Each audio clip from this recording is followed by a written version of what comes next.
नमस्कार, स्वागत आप सभी का ग्लोबल अड्डा आप देख रहे हैं और मैं हूं आपके साथ पुनीत मिश्रा। तो चलिए आज हम आपको अमेरिका और ईरान के बीच जो जंग चल रही है उसका ताज़ा अपडेट दे देते हैं कि क्या क्या हुआ है अभी तक और क्या आगे युद्ध किस तरीके से कहां रुख ले रहा है।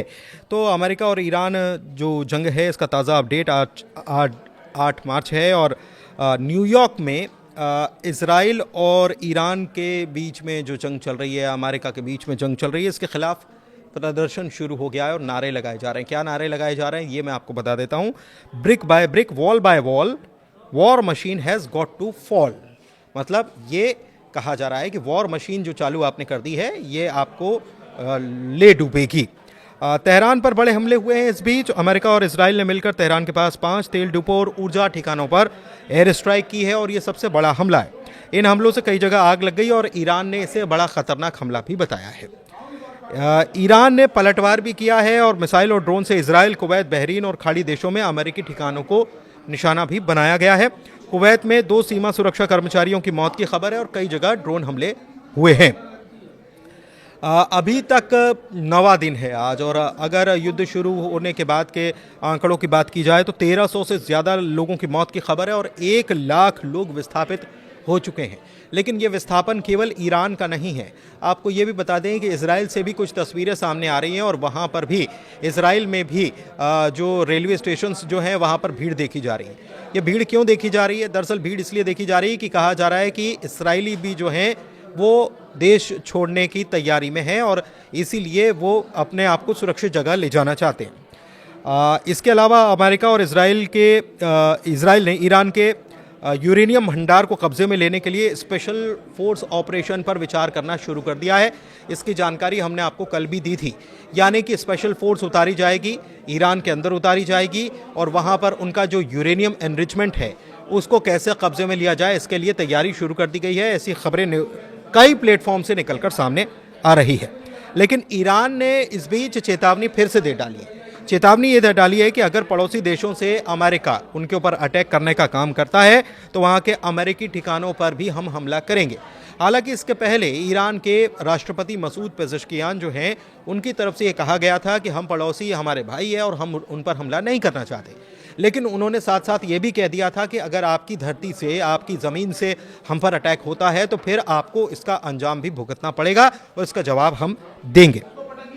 इसके अलावा अमेरिका और इजराइल ने ईरान के मिसाइल सैन्य ठिकानों पर बड़े हमले किए हैं। 28 तारीख से युद्ध शुरू हुआ था और ईरान भी जवाबी मिसाइल हमले जो है वो जारी रखे हुए हैं। युद्ध लगातार तेज़ होता जा रहा है। एक बड़ा अपडेट और है और वो बहुत बड़ा अपडेट है। मतलब तेल के ऊपर हम कब्जा करेंगे, अमेरिका के ये मंसूबे तो सामने आ गए थे, लेकिन तेल के साथ अब खेल जो है वो पानी से शुरू हो गया है। मतलब तेल तो बाद में, लेकिन पानी जो है अब उससे ईरान जो है वो दबाव बनाने की कोशिश कर रहा है और अमेरिका को भी सबक सिखाने की कोशिश कर रहा है। कैसे, ये मैं आपको आगे बताने वाला हूँ। खाड़ी देशों और वैश्विक तेल सप्लाई पर इसका असर पड़ रहा है, ये आपको मालूम है। हैरानी की बात यह है कि ईरान के साथ जो कुछ हो रहा है या अमेरिका जिस तरीके से हमले कर रहा है, पूरी दुनिया खामोश होकर देख रही है। पूरी दुनिया जानती है कि क्या चल रहा है और अमेरिका किस तरीके से दादागिरी दिखाने पर आमादा हो चुका है। लेकिन इसके बावजूद भी दुनिया में किसी की तरफ से अभी तक इस प्रकार का बयान नहीं आया कि अमेरिका को ये सब रोकना चाहिए। ईरान ने अमेरिकी सैनिकों को लेकर एक बड़ा दावा इस बीच कर दिया है और कहा है कि अमेरिका ये झूठ बोल रहा है और ये कबूल करने के लिए तैयार नहीं है कि बड़ी संख्या में अमेरिकी सैनिक जो हैं वो ईरान के कब्जे में हैं और जंग के बीच ईरान ने कई अमेरिकी सैनिकों को पकड़ने का काम किया है। ये भी कहा है ईरान ने कि अमेरिका अपने सैनिकों की संख्या पर आने वाले वक्त में बहाने बनाने शुरू कर देगा। लेकिन अमेरिका इस पर सफाई दे रहा है और कह रहा है कि ईरान के सारे दावे, सारी बातें जो हैं वो झूठ है, गलत है। और यूएस नेवी के कैप्टन टिम हॉकिंस कह रहे हैं कि ईरान की सरकार झूठ फैलाने का काम कर रही है, धोखा देने के लिए हर मुमकिन कोशिश करने में लगी हुई है। लेकिन आप देख रहे हैं कि ईरान शुरुआत से, जंग के पहले से अभी तक जो भी चीज़ें निकलकर सामने आ रही हैं वो ये बता रहे हैं कि ईरान अभी तो ऐसा कोई छद्म युद्ध तो नहीं लड़ रहा है।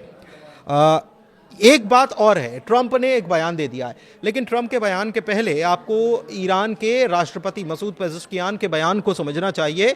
उन्होंने कहा है कि हमने कोई सरेंडर नहीं किया है, हाँ पड़ोसी हमारे भाई हैं और उनके ऊपर हम हमला नहीं करेंगे। लेकिन ट्रंप ने इस मामले में क्या कहा था? ट्रंप ने कहा था कि ईरान ने सरेंडर कर दिया है, ईरान सरेंडर कर चुका है, ईरान हार मान चुका है। ट्रंप ये दावा करने लगे थे कल एक छोटे से बयान के आधार पर, लेकिन उस बयान की बाद में सफाई आई और मसूद पेज़ेश्कियान ने साफ बता दिया कि अमेरिका के सामने हम घुटने नहीं टेकेंगे। अमेरिका मुगालते में है और ये मुगालते दूर कर लेना चाहिए, नहीं तो कब्र तक उसे इन्हीं मुगालतों के साथ रहना होगा। ट्रंप को भी इन्हीं मुगालतों के साथ कब्र तक रहना होगा, ये कहा गया। लेकिन ट्रंप क्या कह रहे हैं? ट्रंप कह रहे हैं कि हम ये तय करेंगे कि ईरान का अगला राष्ट्रपति यानी प्रेसिडेंट कौन होगा, और ये भी कह रहे हैं कि हम हर 5 या 10 साल में फिर से ऐसा करने के लिए नहीं लौटना चाहते। मतलब वो ये कह रहे हैं कि अगर ये रिजीम बना रहता है तो हम 5 साल बाद या 10 साल बाद नहीं आना चाहते, क्योंकि ईरान जो है वो मानने के लिए तैयार नहीं होगा। और उनका ये कहना है कि हम ही चुन लेंगे कि ईरान का प्रेसिडेंट कौन होगा। लेकिन क्या ये हो पाएगा? अभी हालात तो ये साफ तौर पर नज़र नहीं आ रहे, क्योंकि ईरान लगातार जवाब दे रहा है। ईरान के ऊपर जाहिर सी बात है कि एक बड़ा हमला, कड़ा हमला किया गया अमेरिका और इसराइल की तरफ से, और उसके तेल ठिकानों को निशाना बनाया गया। लेकिन इसके बावजूद भी ईरान झुकने के लिए तैयार नहीं है, क्योंकि ईरान कह चुका है कि हम अपने आखिरी सैनिक तक इस जंग को जारी रखने वाले हैं। लड़ाई तेल और पानी पर आ गई है। कैसे तेल और पानी पर आ गई है इसको समझ लीजिए, क्योंकि ये बहुत इंपॉर्टेंट पॉइंट है। बहरीन के आंतरिक मंत्रालय के मुताबिक ईरानी हमले में एक बड़े जल लवण हटाने वाले संयंत्र को नुकसान पहुंचा है। अब ये जल लवण हटाने वाला संयंत्र क्या है? बेसिकली मिडिल ईस्ट में आप जानते हैं कि हर तरफ समंदर का खारा पानी है, और समंदर के खारे पानी को पीने के योग्य बनाने के लिए उसे डिस्टिल वाटर बनाना पड़ता है, यानी पीने योग्य पानी बनाना पड़ता है। तो ये कैसे बनाना पड़ता है? इसमें से नमक हटाना पड़ता है, और तब जाकर वहाँ के लोग इस पानी को पी पाते। और बहरीन ने कहा है कि ये ईरान ने एक बड़ा हमला किया है बहरीन में, और हमारे उस ठिकाने को निशाना बनाया है, जहाँ से उस संयंत्र को निशाना बनाया है जहाँ से हम पीने के पानी को बनाते थे या पीने योग्य पानी बनाने का काम करते थे। इसके अलावा कल बहरीन में तैनात अमेरिकी बलों ने, इससे पहले आप देखिए इसके पहले का ईरान ने कहा था कि हम अपने पड़ोसी मुल्कों पर हमला नहीं करेंगे, लेकिन फिर भी ईरान ने किया। अब क्यों किया इस बात को समझिए। बहरीन में तैनात अमेरिकी बलों ने मिसाइल दागी थी और ईरान के कश्मीर आइलैंड पर स्थित जल शोधन संयंत्र को निशाना बनाया गया था। यानी पीने योग्य पानी यहां पर भी जो बनाया जाता उसको टारगेट पहले अमेरिका ने किया। और कहां से किया? बहरीन से किया। इसका जवाब बहरीन में फिर ईरान ने दिया। गल्फ देशों में अगर तेल एसेट है तो पानी लाइफलाइन है, यह बात किसी से छिपी नहीं है।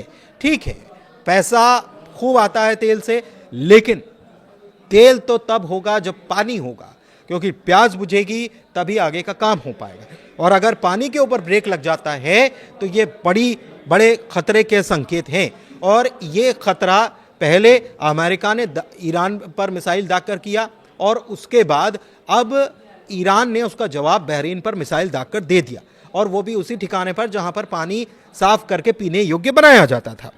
इस बीच गल्फ युद्ध के बीच ईरान ने यूएस नेवी की 5th फ्लीट पर हमले का दावा किया है, और 21 अमेरिकी सैनिकों की मौत का भी दावा किया गया है। अच्छा, एक्सियोस जो है, जो पूरे इस युद्ध पर बारीकी से नज़र रखने का काम करती है संस्था है, उसने ये बताया है कि अमेरिका और इजराइल जो है वो एक जॉइंट कमांडो ऑपरेशन ईरान के अंदर करने पर विचार कर रहे हैं, और 450 किलो जो 60% यूरेनियम है उसे अपने कब्जे में लेने पर विचार कर रहे हैं, क्योंकि इससे 11 परमाणु बम बनाए जा सकते हैं। और ईरान के ऊपर जो अटैक हुआ है, जैसे ईरान के ऊपर जो पानी के ठिकानों पर अटैक किया गया है, ईरान ने बहरीन के डिस्टिलेशन फैसिलिटीज़ को निशाना बनाया, ये मैंने आपको बता दिया। अमेरिकी राष्ट्रपति डोनाल्ड ट्रंप कह रहे हैं कि वो ईरान से बातचीत अब नहीं करेंगे, और युद्ध तब तक खत्म नहीं होगा जब तक कि उनकी सेना और नेतृत्व खत्म नहीं हो जाता। यानी कि पूरी तरीके से सफाई पर ट्रंप आमादा हो चुके हैं। तनाव बढ़ा है, और सऊदी अरब ने ईरान को यह चेतावनी दे दी है कि अगर उसके हमले जारी रहे तो वो भी जवाबी कार्रवाई कर सकता है, ये चेतावनी दी है। अच्छा, इस बीच एक ये एस्केलेशन कैसे बढ़ता हुआ नजर आ रहा है, इस बात को समझिएगा जरा। इस बीच सऊदी ने जो कहा है उसी के साथ आपको याद होगा कि पाकिस्तान और सऊदी के बीच एक डिफेंस पैक्ट हुआ था। इसमें कहा गया था कि आपकी धरती पर हमला होगा तो हम आपकी सुरक्षा करेंगे, हमारी धरती पर हमला होगा तो आप हमारी सुरक्षा करेंगे।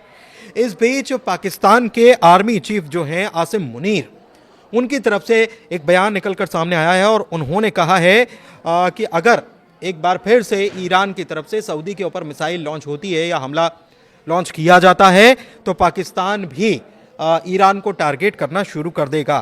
तो ये इस्लामाबाद से ये बड़ी खबर निकलकर सामने आ रही है। लेकिन आपको ये भी मालूम है कि ईरान और पाकिस्तान के बहुत अच्छे ताल्लुकात हैं।